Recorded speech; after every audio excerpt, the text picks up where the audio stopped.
It's rated to reduce the actual signature of the rifle by about 12 decibels, which doesn't sound like much, but it's a considerable reduction. Right, y'all. Welcome back to the Commando Arms channel.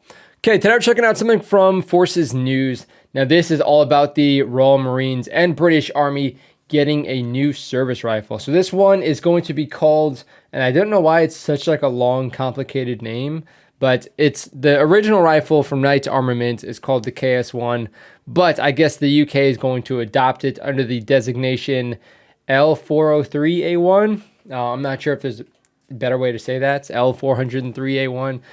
Yeah, I don't know why they chose such like a big number. Maybe like L4A1 would even be fine, or just like L4. I mean, you don't have a version 2 yet, so you can kind of skip that. But I'll say it's definitely a good choice. The optic looks solid, like a low power variable optic. It's got a suppressor.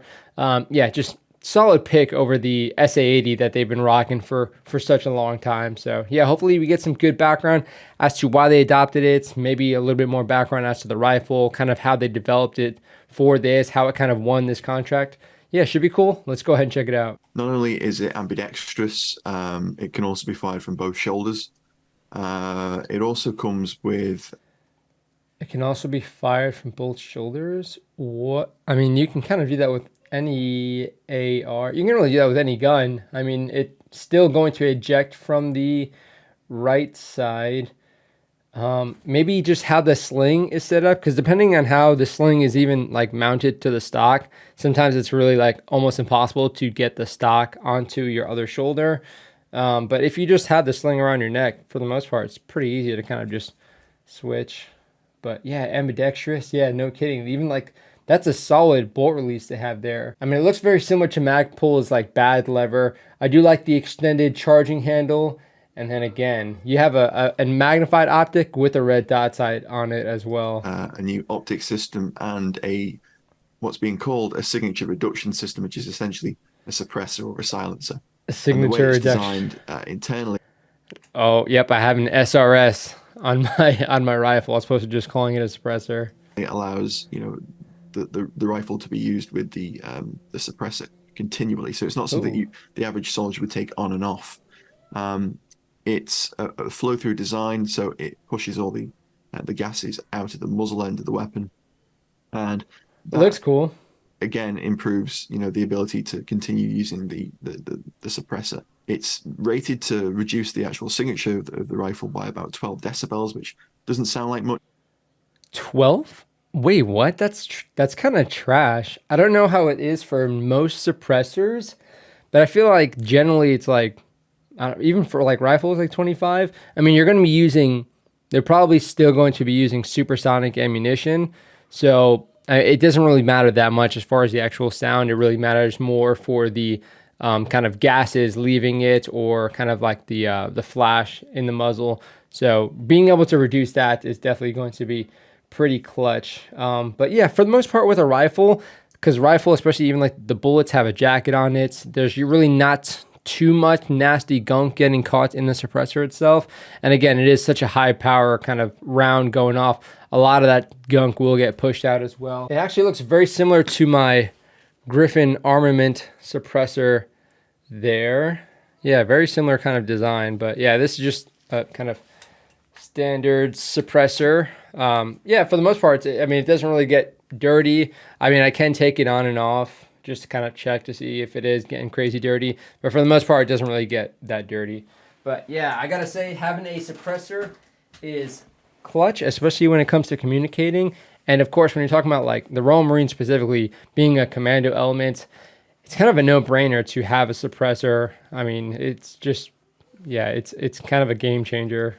But it's a considerable reduction, and it's also said to reduce the first round pop or crack when a rifle is fired for the first time. The benefits of having a suppressor, including signature reduction, and safety for the firer, and Sick. also improving communication.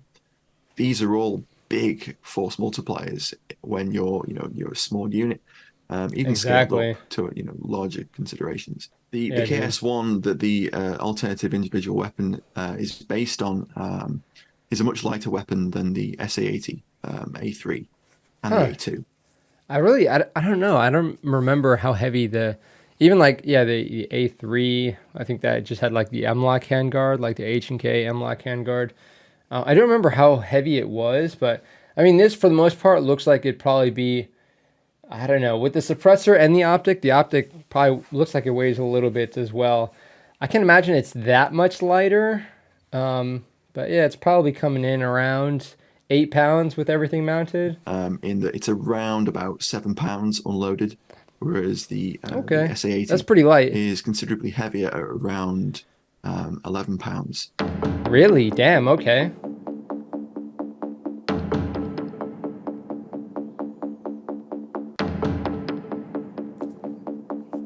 The DI system is widely regarded as one of the best. It has the advantage of, being a slightly simpler system, fewer moving parts. I don't know the I don't know how beneficial it is to have direct impingement versus a piston firearm, especially when you're rocking a suppressor. For the most part, it's not really going to matter. Generally, direct impingement is going to be a little dirtier because you're redirecting those gases. So the gases will be coming in the barrel. They'll have this ports, and then they'll come through this, and then they'll kind of cycle the weapon. But all that those a lot of those gases will come back to cycle it. So you'll have a lot of gunk kind of getting built up here. And with a suppressor, that just means more gunk in general, kind of getting kind of built up in here. So I kind of wonder. I mean, if you do weapons maintenance, it's not really going to be an issue. But yeah, I kind of wonder how many rounds you could fire before it starts malfunctioning or getting too gunked up. System is widely regarded as one of the best.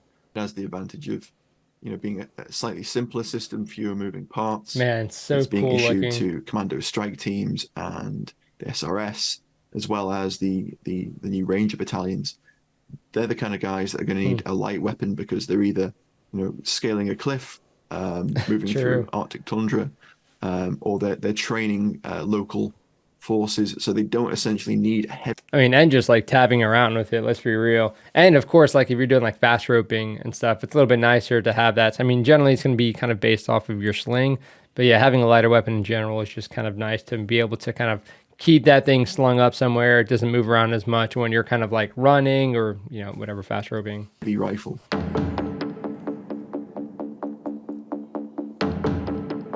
It definitely improves accuracy.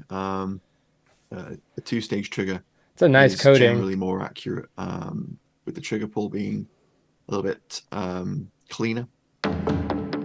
Nice selector switch too. The alternative individual weapon is going to be shipping with a vortex variable magnification optic, which Nice. allows the user to move from 1 power all the way up to about 6 power, I believe. It's also going to be paired with a Okay. new Aimpoint Nice. Acro P2, I believe, which is a 1 power red dot optic, which is going to be used for close quarters.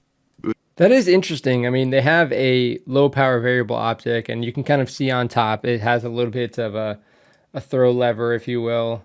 So this kind of thing here just makes it a little bit easier to kind of grab it and do quicker adjustments, still not that quick. So yeah, the perks of having a 1 to 6 power is, if you're kind of moving in more of like close quarters space, you can put it on that one time and have a little more kind of situational awareness, so you're not getting like tunnel vision through this like magnified optic. It's still a little bit weird. There's like a weird kind of like parallax shift you have to get used to in the eye relief. You still need to, get pretty solid. But again, having that 6 power is clutch if you're going to be pushing out to really anything past like 200 yards. It's nice to have that. But having the red dot sight on it, honestly, I feel like I would just leave the magnified optic on like maybe 3 to 6 power, and anything within like 150, I'd probably end up just using the red dots.